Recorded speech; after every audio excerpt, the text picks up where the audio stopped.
Y ahora es el turno de Ainhoa Picaza Uriarte, enfermera de atención primaria en el Osakidetza, perteneciente al grupo de trabajo de fibromialgia, migraña y dolor crónico de la Sociedad Vasca de Medicina Familiar y Comunitaria, y muy en relación con cursos sobre pedagogía en neurobiología del dolor. De hecho, su ponencia la ha titulado así: Pedagogía en neurobiología, una herramienta en el manejo del dolor crónico. Ainhoa.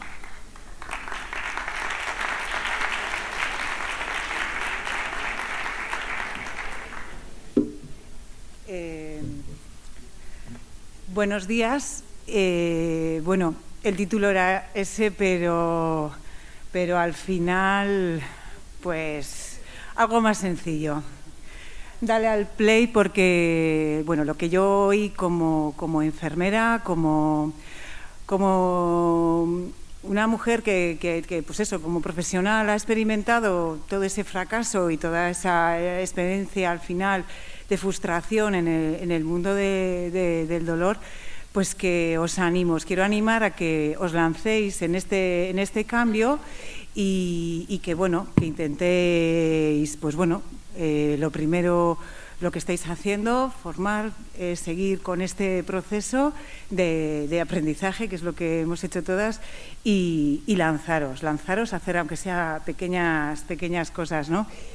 Sobre todo yo en el grupo de la sociedad de Osatzen he trabajado con el equipo de Vizcaya y, bueno, María Jesús Barrenengoa era con Rafa Gracia los médicos de atención primaria que dirigían un poquito todo ese trabajo desde hace muchos años, ¿no?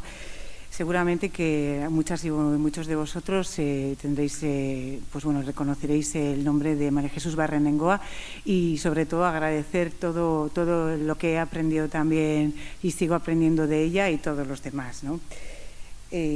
Bueno, pues quiero daros eso, una información o transmitir algo más de confianza y de una luz al final en toda esta intervención en el dolor y otros síntomas, ¿no?, que estamos viviendo todos en nuestras consultas y en nuestra vida personal, porque realmente casi todos y todos que estamos aquí tenemos cerca a alguien o incluso en primera persona vivimos lo que es el dolor, ¿no? Y bueno, para mí esta frase, la vida es inevitable y sucede automáticamente en condiciones apropiadas, es también un poco para bajarnos un poquito a la base, a decir, bueno, pues la biología, ¿no? Hay que dejar un poco lo que antes decíamos, hay procesos biológicos que en el propio organismo se dan automáticamente y tenemos que respetarlos, cosa que creo que, bueno, pues a veces no dejamos los tiempos y ahí aparecemos como los profesionales a interferir muchas veces esos procesos, ¿no? Bueno, acercaros esta cátedra un poco, sobre todo Rodolfo Ginás es un neurofisiólogo que bueno, a mí me gustó porque hace un recorrido, ¿no?, de la evolución de la actividad cerebral, su relación con nuestra conciencia y nuestra sociedad. Al final vemos que hay un aprendizaje desde el minuto cero, en el minuto en que aquí ya somos unas células que están creciendo en ese útero de una mujer y ahí hay una interacción, ¿no? El sistema nace sabiendo casi todo, el organismo tiene una información importantísima, la biología, las células son materia con una historia que lleva desde hace muchísimos años y a través de la evolución, pues bueno, pues traemos una historia, ¿no? Pero lo más importante es esta otra parte, ¿no?, de este aprendizaje que se da, cómo se conectan esas 80.000 millones de neuronas y cómo se van tejiendo esos patrones y esos aprendizajes. Es muy importante. A mí hablábamos en la vida pues, de situaciones de cuando eres madre o cuando eres abuelo o cuando te toca ver de cerca ese proceso de aprendizaje también en las niñas y los niños, y ahí creo que es una oportunidad para ver que tenemos que también respetar esos procesos de aprendizaje y dejar al organismo que vaya aprendiendo y haciendo sus propias hipótesis, y dejar que realmente no cortemos ahí muchas veces con buenas intenciones, porque creo que siempre esto tenemos que dejar claro. Como profesionales lo que hacemos es intentar ayudar, ¿no? Y como madres y padres también en el proceso de aprendizaje de nuestros hijos, pero a veces pues esa ayuda puede perjudicar biológicamente a cómo se van dando esas conexiones y esos patrones que luego se van a automatizar y van a tener una consecuencia en la vida, ¿no? Bueno, os quiero acercar conceptos que vienen en estos grupos de trabajo, en estos grupos, en las intervenciones que hacemos con pacientes concretamente. Yo en el grupo hacemos pacientes con un diagnóstico de fibromialgia, pues hablamos y damos un conocimiento sobre la biología neuronal defensiva, ¿no? Bueno, pues un sistema que les explicamos que bueno, tiene sus dos subsistemas, que sería el sistema nervioso central y el sistema inmune, que están conectados totalmente, la información constantemente va a estar compartida, ¿no? Y bueno, pues que el sistema, como un buen gestor, ¿no? Como un gestor de una empresa, como un gestor de una sociedad, un buen político, en principio necesita información y necesita tener la información de muchos lugares, no solamente de la red neuronal, sino también pues, del sistema circulatorio, a través de las hormonas. Al final, ver que, bueno, pues que el cerebro en sí, el cerebro con toda la red neuronal, lo que está constantemente es, pues eso, valorando, cogiendo esa información que está sucediendo en los tejidos y no en los tejidos, sino lo que tiene también guardado, la interacción con el medio, las propuestas que al final la vida nos hace, ¿no? Y todo eso va a ir haciendo evaluaciones. Iñaki nos ha ido contando cómo se da y lo vamos a seguir. En esta intervención voy a intentar seguir contándolos, ¿no? Vale, hemos hablado de definiciones, también lo han presentado bien Fede, Iñaki. Bueno, pues a veces estas definiciones y esta última definición también de la IAS se nos queda un poquito ambigua, corta, en situaciones en dolor cuando no hay un daño potencial, ¿no? Cuando sería un daño ya imaginado por una valoración de amenaza, que realmente, bueno, pues hay algo más, ¿no? Y que no lo podemos, con esta definición, no está integrado. Sí que es verdad que se recoge, y es lo que hablábamos, que esa parte de que, bueno, pues que el dolor es una experiencia personal influenciada en diferentes grados por factores biológicos, psicológicos, sociales, que el dolor y la nocicepción son fenómenos diferentes. Bueno, pero creemos que, como bien decían ellos también, que aquí habría que añadir algo más que se está ahí escapando, ¿no? Esto es un dibujo que solemos utilizar de primeras aquí veis a Frida Kahlo, que sufrió un accidente, ¿no? de autobús, y bueno, pues es como imaginaba también ella, es un cuadro que ella, es un autorretrato que ella hizo, como imaginaba su cuerpo, ¿no? Y al lado tenemos, pues, bueno, un recurso que utilizamos en el curso, que sería cuando explicamos qué es lo que sucede, que cómo cómo el sistema o cómo el sistema nervioso central, el cerebro, evalúa o activa un mecanismo defensivo, cómo lo hace, ¿no?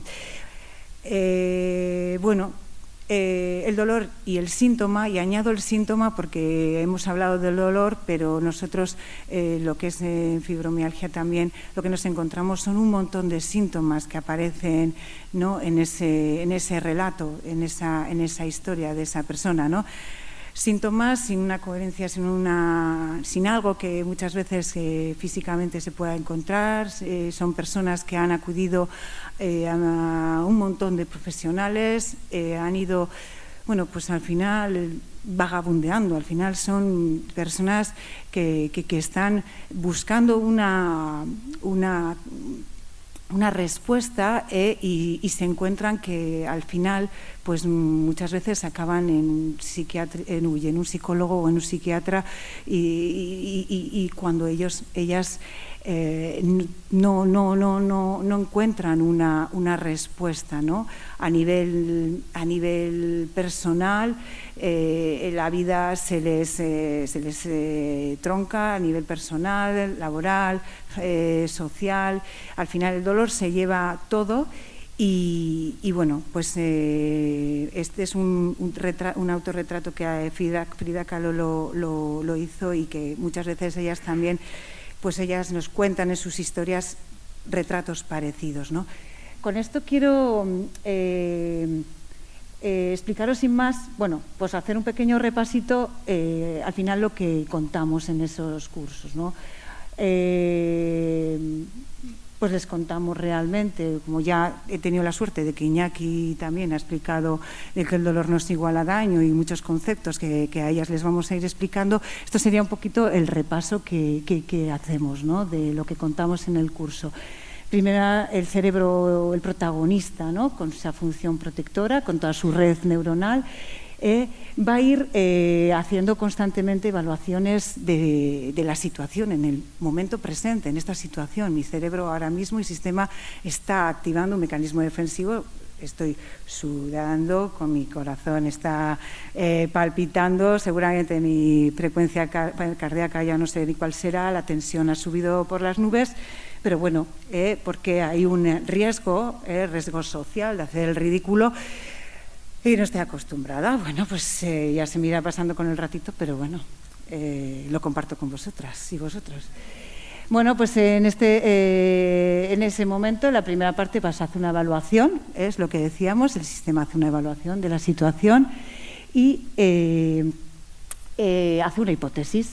Realiza una hipótesis y situaciones en que, pues bueno, verdaderamente yo no me voy a morir ahora, pero realmente, pues bueno, activa una alarma en la que, pues bueno, valora un posible riesgo de la integridad física o social, porque al final somos animales sociales, ¿no?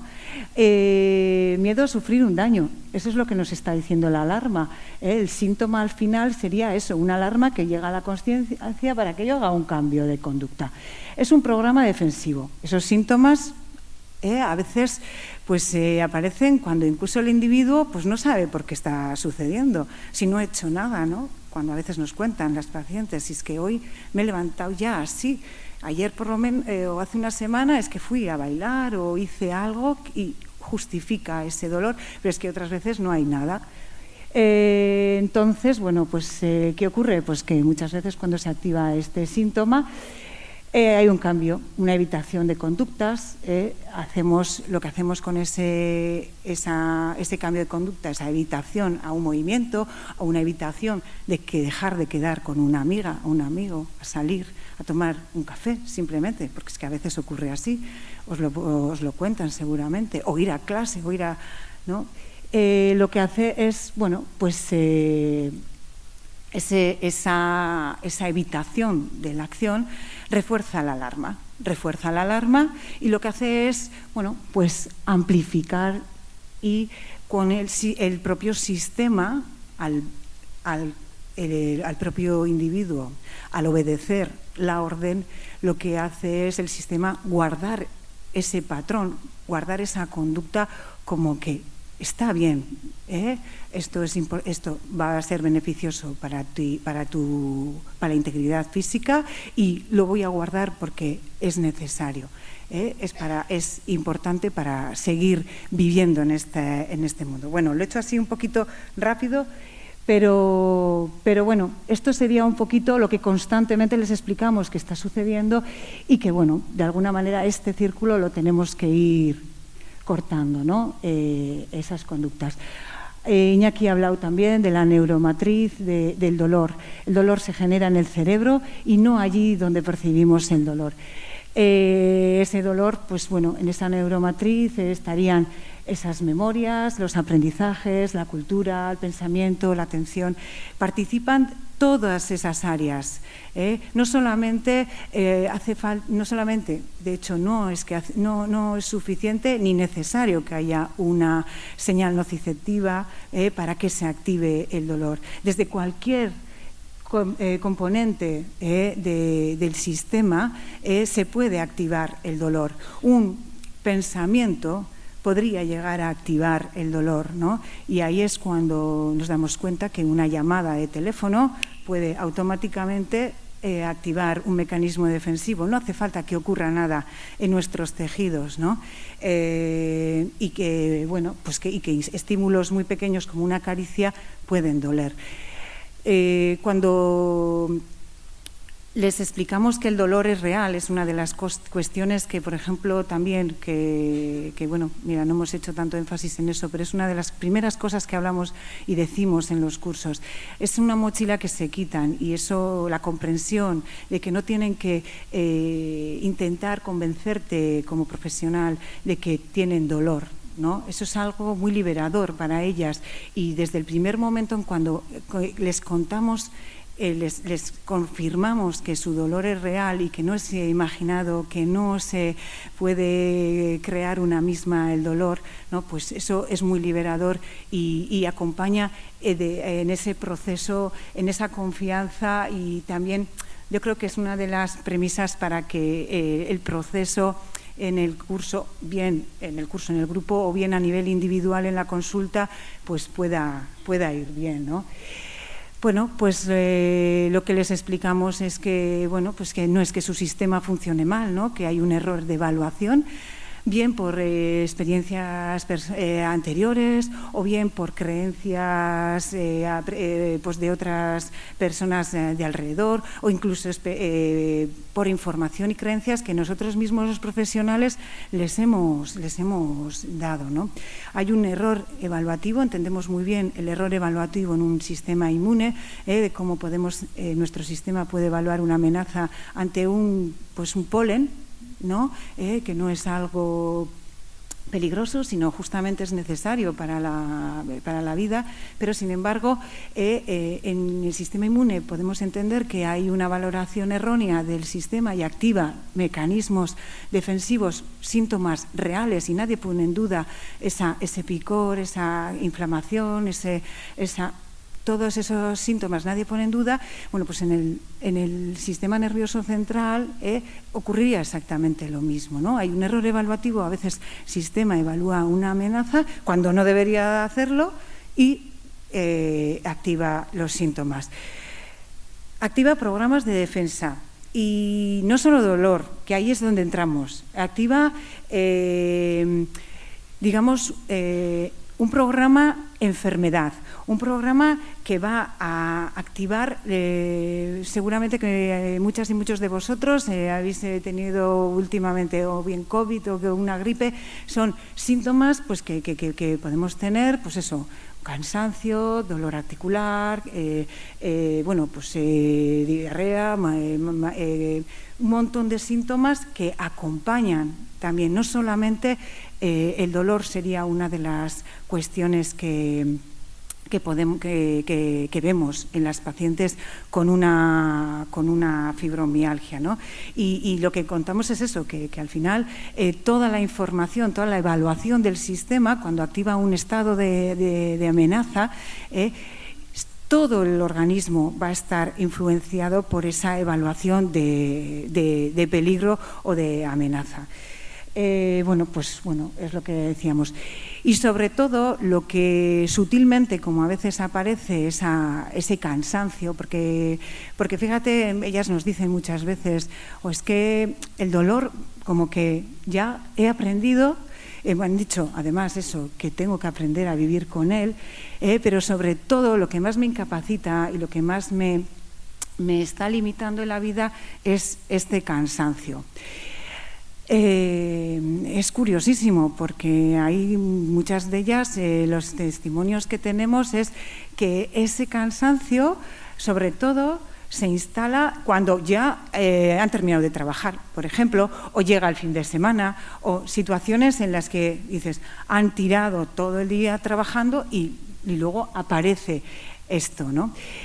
Bueno, es una respuesta defensiva. El organismo está activando lo que es la fatiga para que, bueno, pues son propuestas de que, mira, pues quédate en casa, ya además has probado todo, esto no va a mejorar. Al final, el organismo está incluyendo no solo propuestas físicas, no solamente síntomas, sino propuestas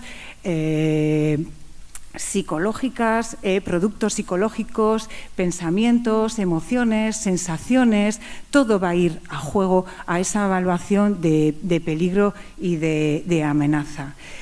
Lo que les contamos un poquito es que, bueno, pues es un concepto también de Arturo Goicoechea, que, bueno, pues la fibromialgia sería un estado de organismo en una alerta permanente. El organismo lo que no debería es activar como algo amenazante, considera peligroso, y cualquier cosa puede ser peligroso para el individuo. Da lo mismo, caminar, bajar a por el pan, sentarte de una manera, sentarte de otra, incluso simplemente el hecho de pensar de que voy a hacer algo, el proponer una quedada con unas personas, con unas amigas, con la familia, un acontecimiento, pues ya solamente ello, ya en el propio sistema, anticipa y lo que hace es generar propuestas, digamos, psicológicas también, y productos psicológicos que van a encaminar a la conducta del individuo a evitar esas situaciones, quedarse en casa y convencerle de alguna manera para que no haga esa acción. Aquí está, pues bueno, pues el sistema neuroinmune es un sistema evaluativo, y luego vemos el sistema motivacional, ¿no?, que es el que va a inducir a hacer una conducta concreta, ¿no? Este sistema motivacional, que es el sistema castigo-recompensa, ¿no?, que es el que conocemos, pues a través del mensajero dopamina, de ese mensajero motivacional, va a intentar que el individuo al final lo conduzca a una conducta que va a ir digamos, obedeciendo a las creencias que el propio individuo tiene. Creencias que pueden ser muy diferentes, depende de dónde vivamos. Creencias, por eso decimos que están muy relacionadas, pues al final, con la cultura, ¿no? Que la cultura es biología, porque realmente, bueno, pues si yo tengo una creencia de que hay que dormir 8 horas seguidas, y si no duermo 8 horas seguidas, al día siguiente voy a estar fatal. Pues, sin embargo, hay culturas en las que hay peligros en la noche, y se desean tener una noche poco profunda para poder sobrevivir, ¿no? Que al final el que tiene un sueño, digamos, muy ligero, pues bueno, pues es mejor para él, porque puede sobrevivir ante cualquier peligro de una serpiente o algo, ¿no?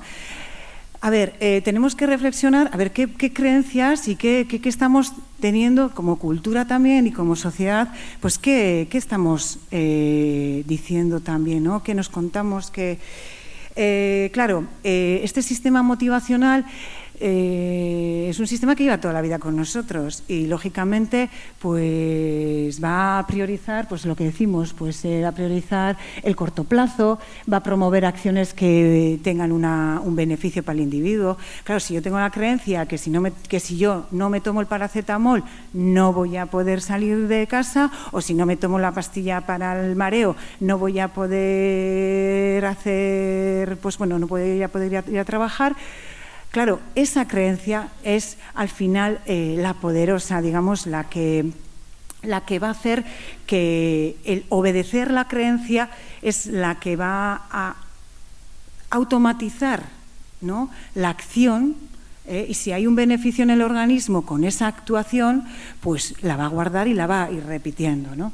Está poderosamente influido por las pautas sociales, la imitación, toda esta información que están recibiendo también de nosotros, ¿no?, que hemos estado diciéndoles, pues eso, que es mejor que se estén quietos, y ahora de repente no, ahora es mejor que camines, y además que no solo camines, sino que hagas un poquito más, porque tu organismo necesita poner un poquito más información al sistema para que la regeneración sea mejor, ¿no?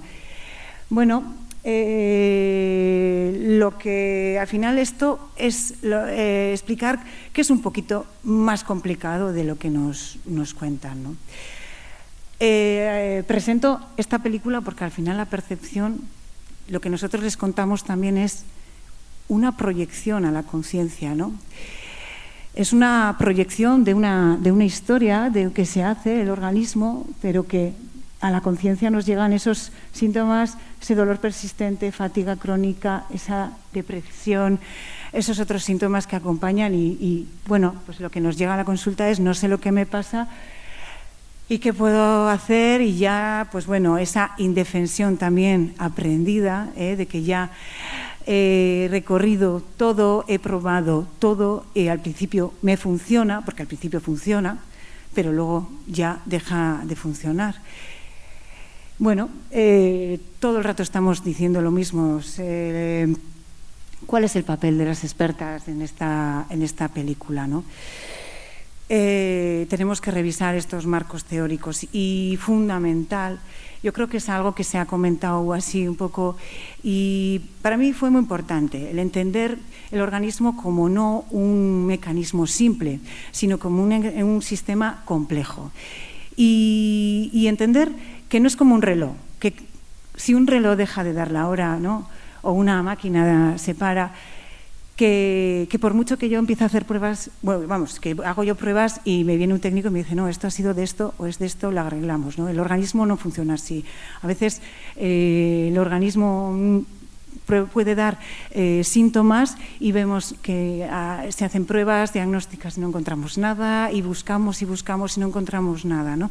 Que hay algo más y que al ser un sistema complejo, entender que desde las células va a haber una interconexión, que es impredecible, que un propio órgano va a estar relacionado con un sistema, los sistemas entre los sistemas, el sistema con todo el organismo, el propio organismo como individuo es parte de otro sistema que es la sociedad, ¿no? Y desde ahí a mí me pareció muy interesante el englobar lo que hablamos de una intervención interdisciplinar, también con una visión, pues eso, ¿no?, más compleja al final, y entendiendo que el organismo funciona con toda la información, con la de dentro, con la de fuera, y desde ahí es donde se van produciendo esas hipótesis y esas evaluaciones del propio sistema. Bueno, un reto ético, responsabilidad de ver culturalmente qué es lo que podemos cambiar en lo que estamos diciendo también. Son, pues bueno, pues las creencias que nosotros estamos aportando también a los pacientes y lógicamente pues ver, porque ellos todos lo tenemos como verdades fundamentales que realmente gobiernan el comportamiento del individuo. Y bueno, ver, yo humildemente el trabajo lo empecé a hacer conmigo misma, entender cuáles eran mis creencias como persona, como profesional, y os digo que me sirvió el proceso de educación o acompañamiento de mis hijos para hacer toda esta historia, ¿no? Bueno, pues son artículos en los que nos vienen a decir eso, ¿no? Que los profesionales de la salud pueden ser la fuente más generada de este pensamiento y que es motivo de preocupación, ¿no? Que tenemos que revisar estas creencias que son a veces refuerzan creencias y comportamientos inútiles y la discapacidad resultante entre los pacientes que tratan, ¿no? Pues aquí también en el curso les explicamos. Es maravilloso que las neuronas pueden cambiar, pueden hacer nuevas conexiones y está no solo la neuroplasticidad, sino la bioplasticidad, porque hacemos nuevas conexiones, nuevos patrones, que eso también generan un cambio en las propias células, ¿no? Y que, bueno, pues eso se ve y es algo pues muy liberador, es esa mensaje de venga, podemos hacer los cambios. Los cambios desde entender que la atención y la motivación no la controlamos nosotras, de que hay desde la neuroeducación también explicamos de cómo la atención pues está controlada por el organismo, la motivación también, pero que bueno, tenemos una parte en esa conciencia en la que podemos hacer esos pequeños cambios. Vamos a intentar desfragilizar el organismo desde la convicción, desde todos estos contenidos que estamos aquí hablando, los que ha presentado Fede, Iñaki, Avise, María, pues todo lo que hemos estado hablando para que con cuestiones claves, pues que hay lesión, pues no hay lesión, me duele, pero te puedes lesionar al moverte, cosas como muy concretas que les puede ayudar a esa convicción para seguir el paso siguiente, ¿no? Cambiar esas conductas, tirar miedos y creencias, que es lo que al final hacemos con estas personas. Y bueno, os dejo este libro de Óscar Villarroya, que también es interesante, Somos lo que nos contamos, ¿no? Y que a veces, bueno, pues tenemos que ver qué historias también nos contamos, ¿no? A nosotros mismos y les contamos a los pacientes. Hay gente muy exitosa en la vida, pero al final lo que nos cuentan es que para llegar al éxito hace falta fracasar una y otra vez, intentarlo una y otra vez para llegar a tener éxito, ¿no? No hay un camino sencillo. En el curso los procesos de cada paciente es diferente, cada alumna tiene una historia diferente, unas mejoran más rápido, otras más tarde. Siempre les decimos, los resultados son una maravilla. El ensayo clínico lo que nos dice es que, además, aunque al principio no haya habido buenos resultados, entre comillas, con el tiempo se dan incluso unos resultados mejores. Es decir, no es como con una pastilla que estamos acostumbrados que el resultado tiene que venir ya. No, con esta intervención pues van mejorando en el tiempo y es verdad que cada uno hace su proceso, ¿no? Y el cerebro es el que se va cambiando. Ahí es cuando a veces encontramos cuando no responden, ¿no? Decimos, pues es que voy entendiendo todos estos conceptos y tal, pero no acabo de cambiar, mi cerebro no cambia la orden, ¿no? Sigue activando mecanismos de defensa, síntomas, dolor. Bueno, pues es verdad, a veces cuesta más, pero tenemos que ir haciéndolo. Estudios sobre fibromialgia en atención primaria, os he acercado Burgos, Bilbao, y este es en el que he participado también en Vizcaya, con una intervención en pedagogía del dolor. Y brevemente, porque es que me lanzo, ya, me quedaba nada, voy a explicar. ¿Se acabó el tiempo? ¿Media hora? Voy media hora, lo tengo que comprometer. Son 40. Bueno, y eso menos mal que lo habéis contado todos vosotros. Pues esto es así un poquito contaros. En la intervención lo que hacemos primero es hacemos visitas, clases y movimiento. Una historia clínica primera, 90 minutos, datos clínicos, cuestionarios. Y luego seguimiento de 1 mes, 6 meses, 12 meses. Son 45 minutos, poco más o menos, que estamos con ellas. Iñaki también nos contaba que son un ensayo clínico que hasta los 12 meses, pues eso no se encuentra en cualquier otro trabajo, ¿no? Y cualquier estudio.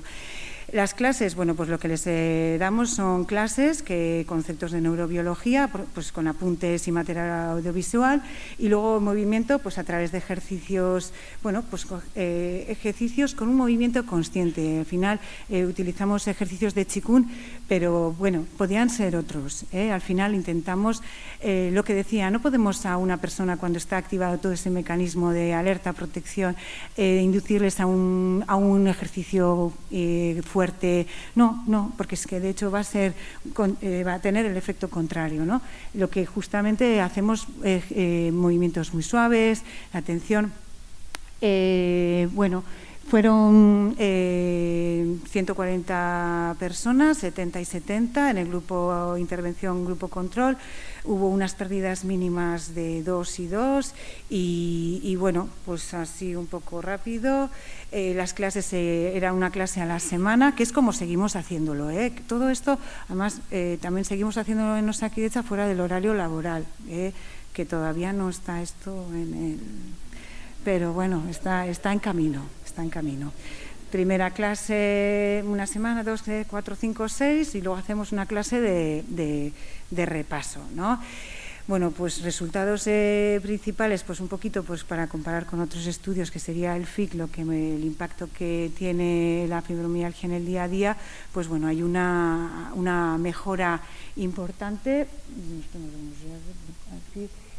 y mantenida hasta los 12 meses, que es lo que estuvimos evaluando.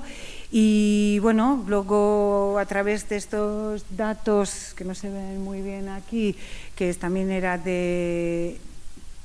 conseguimos del FIC, pues bueno, hacer la N, que sería, bueno, pues cuántas personas tenemos que tratar para que haya una disminución del FIC al 50% a un 50%, y bueno, pues en el caso de esta intervención era 2 y pico personas, 2,8 personas necesitamos tratar para que haya una reducción de FIC del 50%. En el mejor de los estudios que habíamos encontrado, pues incluidos los que llevan, hay un tratamiento farmacológico, sería de un 46, ¿no? Y son al final resultados relevantes.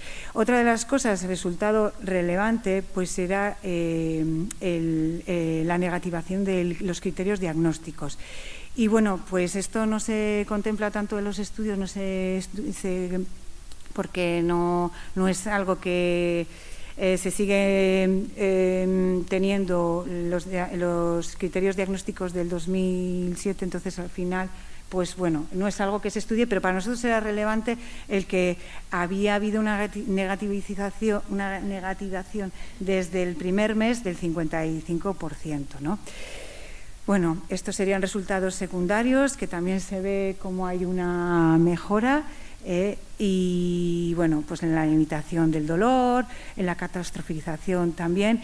Y, bueno, pues la intención es que en futuras líneas de investigación hagamos el coste-beneficio, ver también, pues, el seguimiento de los no respondedores. Nos parecía importante también para ir mejorando también esa intervención. Y nada más. Pues eskerrik asko, muchas gracias. Aprovecho solamente, Iñaki ha hecho ya una referencia al documental que hicimos, el documental El dolor se aprende. Os he añadido ahí el correo.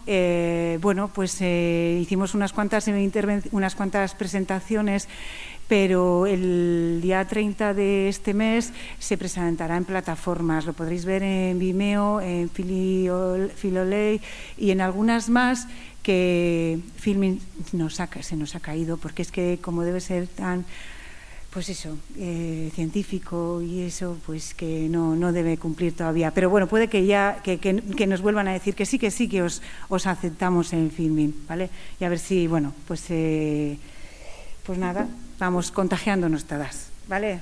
Eskerrik asko.